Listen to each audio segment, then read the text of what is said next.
Hi mga kalabi! Good morning from my side and good afternoon Philippines, good evening wherever you are in the world. My name is Judith. Sa mga hindi nakakakilala sa akin, I am the face behind of this business page.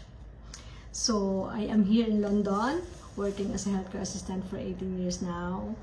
As you can see, I'm still wearing my apron.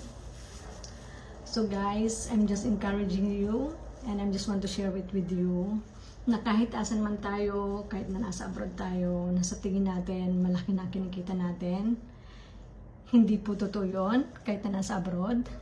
Kaya kung meron pong pagkakataon na merong ibang way para makadagdag sa ating income, so gawin po natin. Kaya kung ano pong opportunity na dumarating sa atin, huwag po tayong mag-hesitant na aralin, alamin, para ating malaman kung ito po ay legit.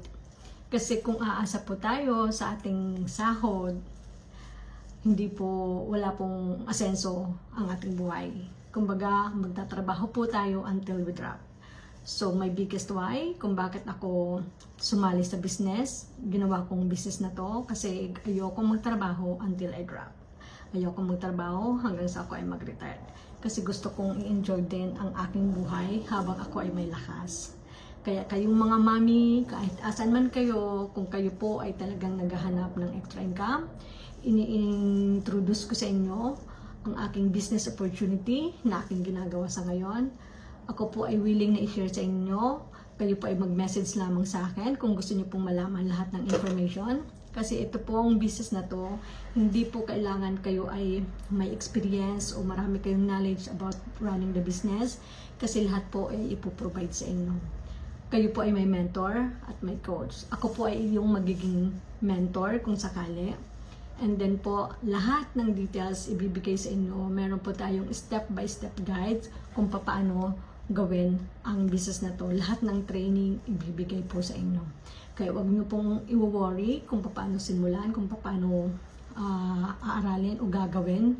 Kasi hindi niyo po ito gagawin na kayo lang mag-isa, kundi ito po ay teamwork. So yun po mga mami, huwag po kayong mag-alala kasi lahat po ng problema may solusyon.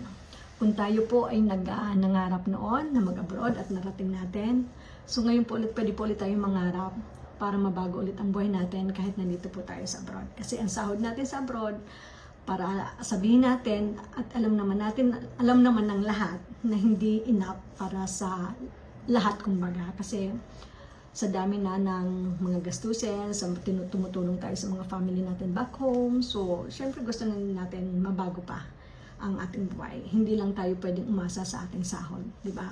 So, yun po mga mami, kung meron po kayong mga tanong, i-message nyo lamang po ako para po ako ay willing na isend sa inyo lahat ng information at sabihin sa inyo kung paano simulan ang business na to.